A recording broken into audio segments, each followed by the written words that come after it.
Take you live to Port Elizabeth, where Jayde-Leigh Paulse is standing by. So Jayde-Leigh, huge celebrations in Nelson Mandela Bay today.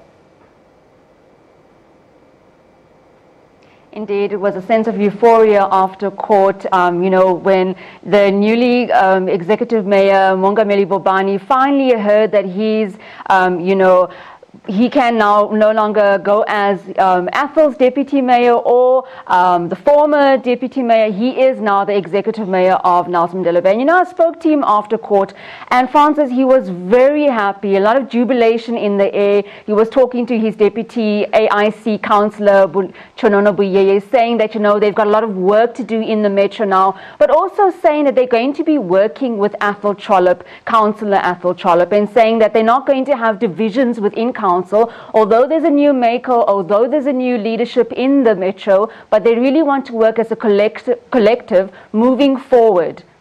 Is that plausible at all, given what we've seen in Nelson Mandela Bay of late? I think if you look at the political arena right now in Nelson Mandela Bay, and if you look at the past 2 years, there's been several motion of no confidence against Athol Trollip.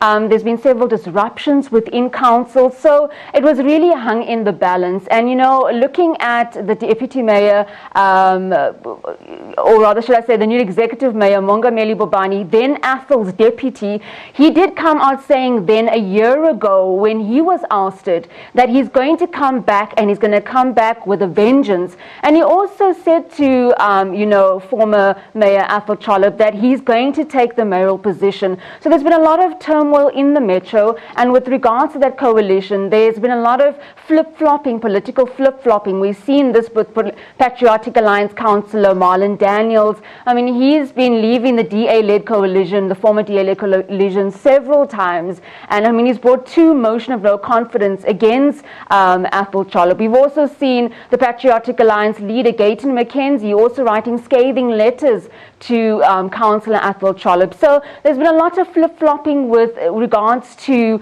councillors in the coalition parties as well. But just looking at that fateful day of council on the 27th of August, I mean, we are all only here because of DA Councillor Mbulelo Manyati abstaining. And that was because he abstained with regards to the motion of no confidence against the then Speaker, Jonathan Levak, which ultimately led to the removal of Athol Trollip. And I think if you look back in hindsight and just listening to the judges, Judge Haseman's analogy of what happened, he said that, the DA walking out of council and the fact that they met a quorum on that day, and the fact that the DA councillor Mbulelo Manyati was not actually resigned on that day, that he was in fact a legitimate still councillor. That's the reason why he cited that no, it is legal, the processes that happened did go through,